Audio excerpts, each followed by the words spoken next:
CCTV, drone, live streaming के आधार पर जिनका दावा था कि वो डिजिटल कुंभ करा रहे हैं, वो मृतकों की डिजिट नहीं दे पा रहे हैं।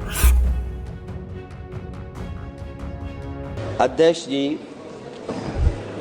मैं सबसे पहले आपका अभिनंदन एवं अभिवादन करते हुए आग्रह करना चाहूँगा कि मुझे बोलने के लिए जो समय दिया है, मैं उसमें से 2 मिनट का समय महाकुंभ हादसे का शिकार लोगों की आत्मा की शांति के लिए खड़े होकर के मौन रखना चाहूँगा।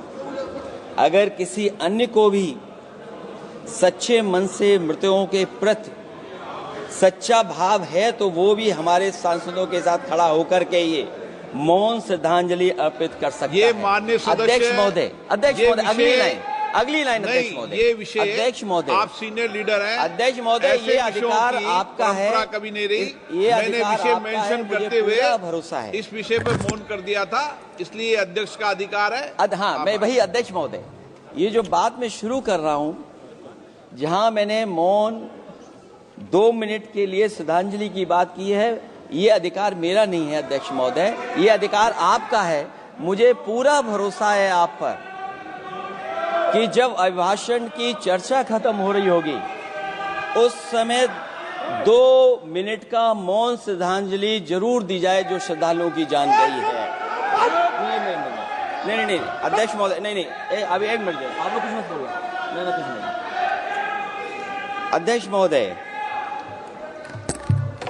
अभी तो अध्यक्ष महोदय मैंने बात शुरू नहीं की है, और जिन लोगों को तकलीफ है और जिनको दुख होना चाहिए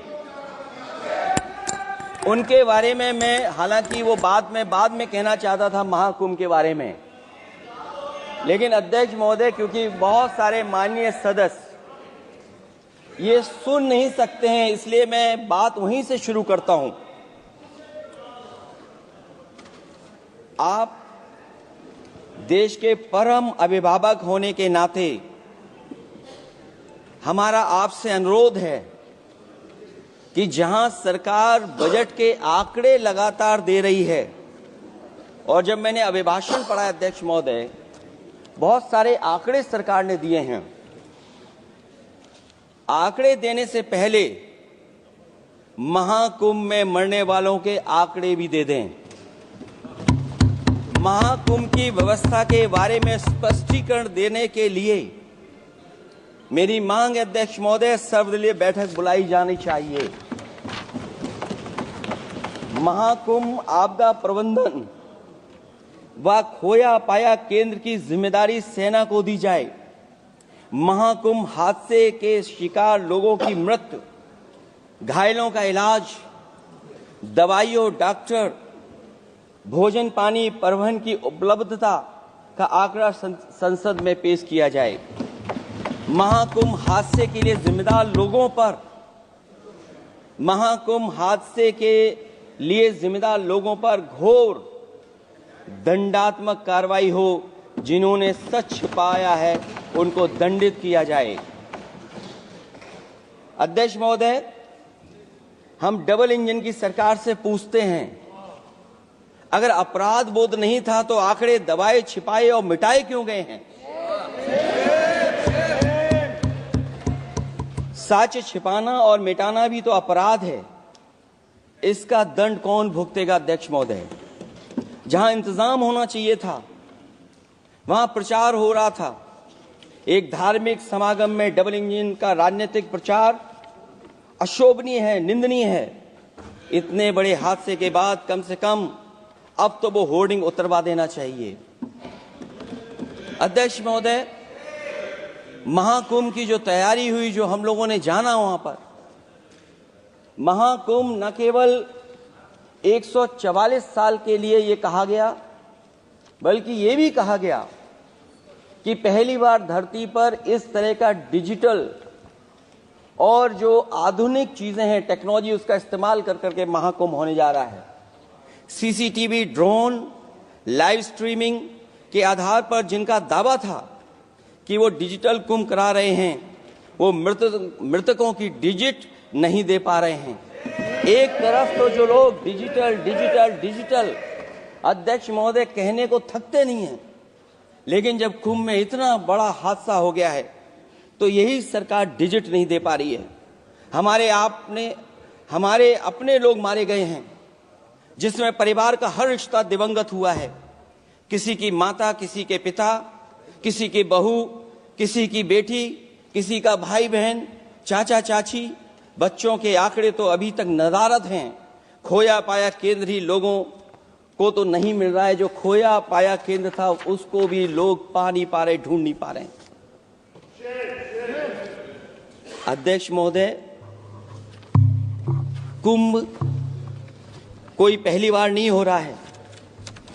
कुंभ का आयोजन सदियों से होता आया है।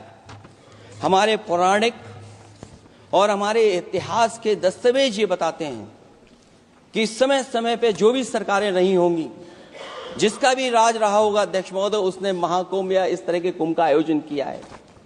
एक तरफ तो वो कि जो 144 साल बाद महाकुंभ होने जा रहा है, उसका इतना प्रचार किया, और मैंने तो कई टीवी इंटरव्यूज में, कई समाचार चैनलों पर ये बात सुनने में आई और सुनते रहे हम लोग कि सरकार ने 100 करोड़ लोगों के आने का इंतजाम किया है।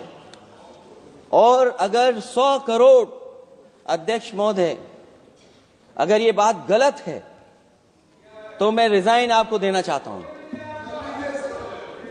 अगर अध्यक्ष महोदय, ये माननीय सदस्य लोग अगर ये नहीं सुन पा रहे हैं तो मैं इनको एक एक को, आप नहीं गए स्नान करने, आप स्नान करने नहीं गए, इसीलिए इस तरह की भाषा का इस्तेमाल कर रहे हैं। अध्यक्ष महोदय, ये कहा गया कि 144 वर्ष के बाद ये हो रहा है। जहां तक मेरी समझ और जानकारी कहती है, जो एस्ट्रोनॉमी और एस्ट्रो चीजों को समझते होंगे वो ये स्वीकार करते होंगे, जो भी कुंभ होता होगा वो 144 वर्ष के बाद ही होता होगा। लेकिन ये कहा गया कि नक्षत्र ऐसे हैं, तो मैं अध्यक्ष महोदय सरकार से कहना चाहता हूं कि सतयुग से लेकर के कलयुग तक ये सनातन परंपरा रही है कि संत महात्मा साधु समाज मुहूर्त के हिसाब से शाही स्नान करते हैं। उसमें नक्षत्रों के हिसाब से जो सहयोग बनता है वही शाही स्नान का मुहूर्त होता है। लेकिन भाजपा के राज में ये सनातन परंपरा टूट गई। पहले सरकार ने संत समाज को शाही स्नान रद्द करने का आदेश दिया, जिससे अनादिकाल की सनातन परंपरा टूटी। और फिर जब देश भर में ये बात उठी, तो उन्होंने हादसे को छिपाकर फिर से आदेश दिया कि अखाड़े शाही स्नान करने जाएं। इससे सरकार ने पावन मुहूर्त के स्थान पर अपने मनमाने समय पर स्नान कराने का आदेश दिया। बात उस दिन या तिथि की नहीं होती है, बल्कि निश्चित मुहूर्त काल की होती है। ये सनातन परंपरा तोड़कर इन लोगों ने अच्छा नहीं किया।